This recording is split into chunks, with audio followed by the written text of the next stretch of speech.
So my name's Ben, it's my wife Lisa, and we're the owners of the Corner One coffee shop and the Little One. We start with our little van. That was in Primrose, and we were with our van for 7 months. And then we opened a shop, which was in the same place. We had the van parked on the forecourt, and then we opened the shop in a space behind. We've been there for 40 years, and we got the Corner One in Camden. It's going to be 1 year now in July, our first anniversary. After about 2 months of being there, we had the coldest winter Ever. On record so far. But in 100 years. So we decided to get inside as soon as possible, and luckily, we were very lucky that we managed to convert an old office space into what is now our shop. Yeah, so we forced our way inside just to purely be out of the cold. We met in a coffee shop, unbelievably, yeah, in central London in Shaftesbury Avenue. Wow. Not a proper coffee shop, just a kind of cafe at the time. And even before we met, we actually had our own coffee shops independently. Lisa had one in Brazil, I had mine in North London. So I think we was meant to open a coffee shop at some point again. So we met in a coffee shop and Here we are. Partners. Yeah, partners. That was it. Yeah. And she kept bugging. And here we are now. And I think it makes it much easier to have a proper partner to open a business, because it's no easy at all. Forget about your social life or anything like that. So if it's your husband, even better, because you can have, your yeah, apart from when it's like midnight and you're about to go to bed and you ask about accounts and tax and have you ordered coffee and which is brilliant. Yeah. Other than that, it's great. For us, I think was the key actually. Basically, you have such a good understanding, such a strong relationship that kept us going really, because you have so many bad times, you need someone to support you, and it's very hard. When I opened my first shop in Brazil, I was on my own, and that was horrible really, to hold all the situations, and I'm glad we met really. Yeah, because if you're standing outside for like 8 hours in the snow and there's no one on the street because it's snowing and there's a blizzard, it's good to have your wife with you, I guess. It's better than that just standing on your own.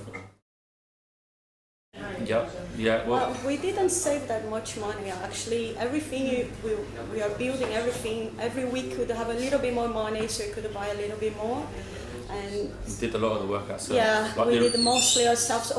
Both shops was me and Ben, especially Ben doing all the job, all the carpenter job, the painting, everything was our creation. But like for the first shop, the little one, to give you an idea, the counter at the front that you serve over, that was leftover floorboards put vertically because didn't have enough to do with the actual counter, so we had kind of tongue and groove laminate flooring screwed to the front to make a counter front, and bits of wood that are kind of left over kind of to make the It wasn't the most stable worktop, I would say, to work off of, but it did the job until we, a few months later got a bit more money. Okay, we can do it properly now. But I think anyone that wants to do their own business, you can plan, but you've got to just do it. You can make something work. It can be the smallest space ever. That space over there is 2 meters by 5 meters, and that's it. It's tiny, but we have a queue out the door on weekends and Monday to Friday. We're always really busy. You can find a way around it. Just got to be prepared to get your hands dirty. There is no miracles. There is no miracles. No, you've got. Primrose, I think so. Yeah. But one of the busiest, so that's good. Yeah. Busy day, we'll go through like about 7 kilos of coffee. Very quick. Yeah. And probably 100 muffins and cheese bread. So if you think. I don't know customers' numbers. Well, actually, if you work it out, it's about 400 coffees. 400 coffees, but then you have also the other products people come. I think 500 to 600. Yeah. Probably around that area. Yeah. On a busy Saturday. Yeah. On the Fridays we do have a bacon roll, so it's one of our busiest morning there, and we normally do in 2 hours, nearly 30 litres of milk. So if you count that, it's quite a lot. 2 or 3 kilos of coffee in a couple of hours in the morning. Yeah, so it's full on. It is full on in there. We use in Primrose Hill shop, we use Monmouth coffee, and we've been with them since we had the van.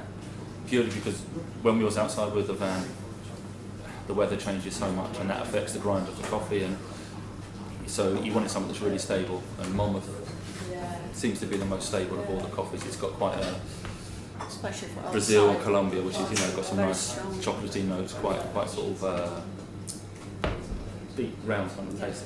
A lot of the roasteries now are going quite fruity, which is a little bit more delicate to deal with.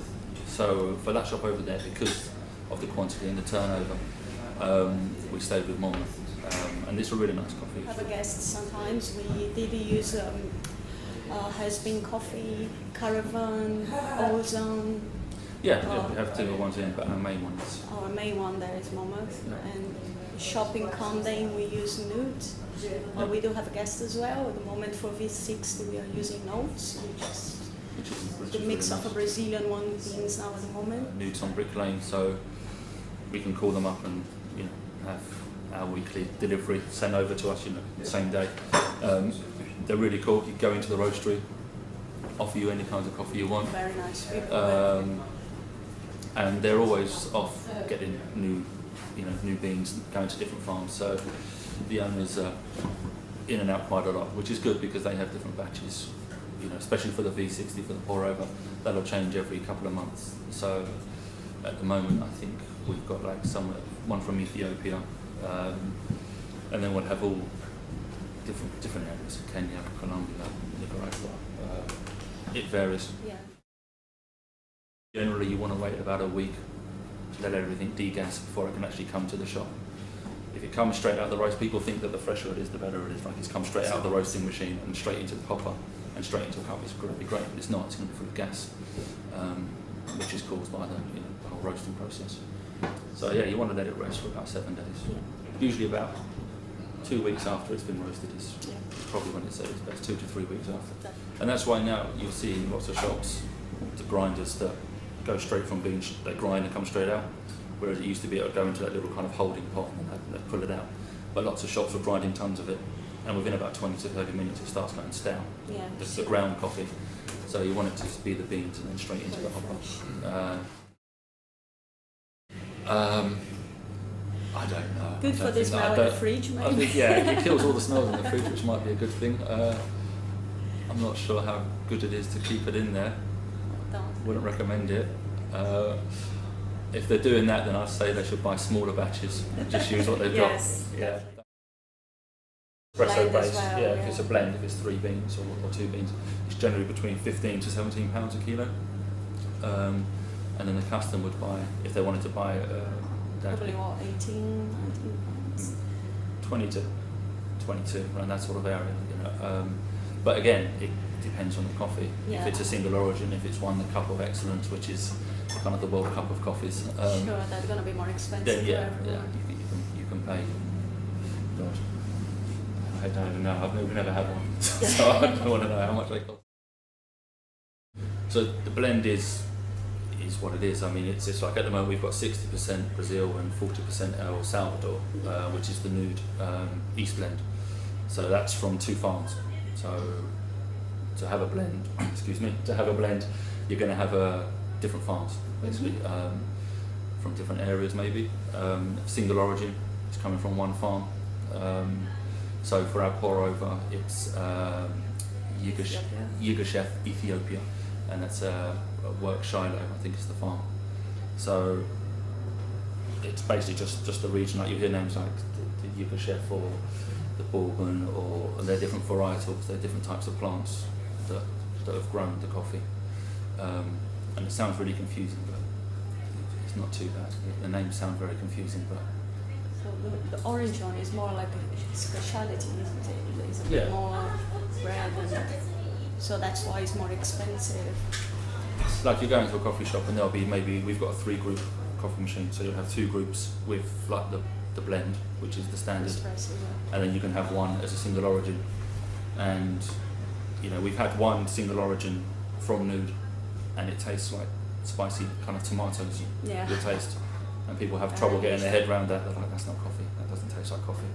because it's so complex and you've got so many different flavours going on in there. So they work. Sometimes they work. People like they have to have something different, but you couldn't put that on and serve that for everything because people. So we would have two kinds of this time. We had the tomato taste one, but we had also the chocolate from Brazil. So if you don't like that different, exotic taste, maybe you can just go for one a bit more usual, if I can say. Yeah, well, our other coffee shop, the little one, is next to Camden, which is a wine wholesaler. So a lot of them come in and they can appreciate the coffee. They don't like it when we tell them that the flavour was much bigger in coffee. They're like, no, that's not right. No. But there's so many ways that a coffee can be roasted, but so many ways it can be messed up. There was a guy from Third Floor Espresso, I think it was, and he gave an example of you can open a bottle of wine and pour it and drink it. It's going to be the same. And it's generally, unless it's been corked or whatever, it's going to be a good cup of wine. You can get a coffee bean and it can be roasted well, and you can get it to the grinder, and even from the grinder to the cup, it can be messed up. Yeah. The espresso might be perfect, but the milk could be ruined, or it might go extracted, or there's so many more ways to mess it up, really. And yeah, there are more flavours to it. One coffee bean, you can roast. You can have it roasted 5 different ways, and it will taste differently every time. We went to this place. They had loads of grinders. It was the same coffee beans, but each one was roasted different. So we could try, and it was unbelievable the difference on the flavour and everything. Yeah. From roasting it from a light roast to a medium to a dark roast, the flavour will change with that one coffee bean from the same farm.